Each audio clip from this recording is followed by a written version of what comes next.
திராவிட model அரசின் வருகிற ஜனவரி 26ஆம் தேதி தஞ்சை மண்டலத்தில் மகளிர் மாநாடு நடக்க இருக்கு.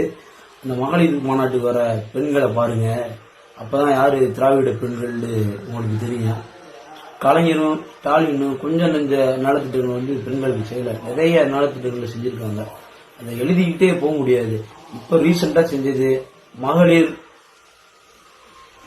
உரிமை தொகை, ஒவ்வொரு குடும்ப அட்டைதாருக்கும் மகளிர் உரிமை தொகை கொடுத்திருக்காரு. கட்டணமில்லா பயண பேருந்துகள் கொடுத்திருக்காரு. தோழிகள் விடுதிகள் கட்டி கொடுத்திருக்காரு.